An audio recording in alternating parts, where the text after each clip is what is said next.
You're coming live from Metropolis in Sandton, and joining me is the Executive Mayor of Tshwane, Mr. Ramokgopa. Welcome to you, sir. Thank you very much, Yusuf. You've just spoken about how do we create caring cities. What was your message? Well, the key issue is that the poor, the vulnerable must find hope.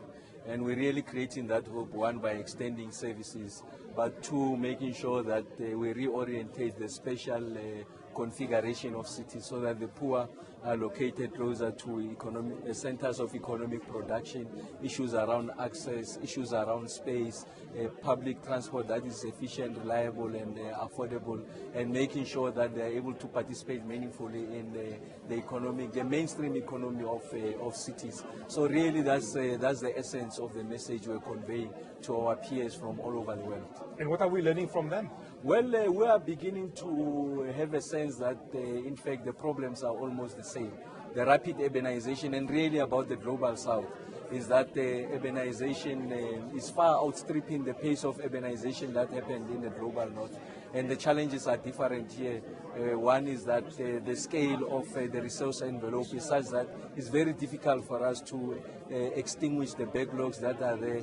Many of the young people that are in the cities in the global south are uneducated, they don't have the skills, and therefore they can't participate meaningfully in the economy. So those are the issues that we have to grapple with as fast as possible, because it can create a big social problem in the country. Where are the main priorities, Mayor? Well, the first one is the spatial arrangement of cities, just making sure that you densify so that you reduce the cost of delivering services, you are able to increase access. Two is that the backbone of these efforts must be a reliable, safe, efficient, and affordable public transport network. That's why many of the cities, Tshwane, we are doing our own BRT, following on the footsteps of both Johannesburg and Cape Town. Ekurhuleni is coming on board. So if you look, the major metros are going in that direction.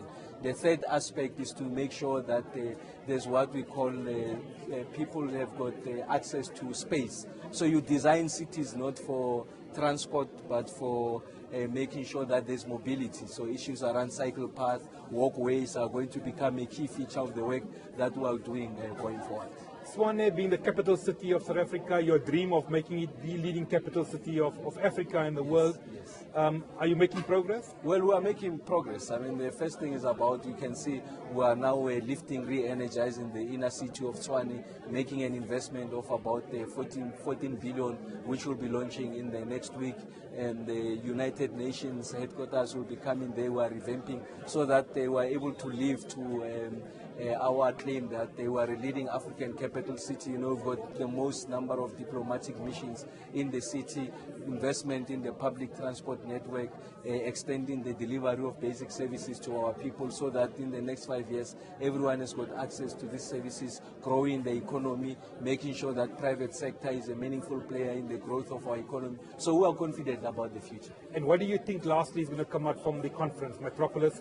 Anything concrete? Yes, I think there's going to be substantive convergence of what's going to constitute the priority areas. I suspect transport will be there, and reduction of carbon footprint and emissions, making sure that there's social cohesion. The interaction of people and spaces are going to be some of the key priority areas to emerge out of this conference. Executive Mayor of Tshwane, Mr. Ramokgopa, thank you very much for your time. Thank you very much, sir. Thank you. Thanks. Just 2 minutes, just 2 seconds for them to cut the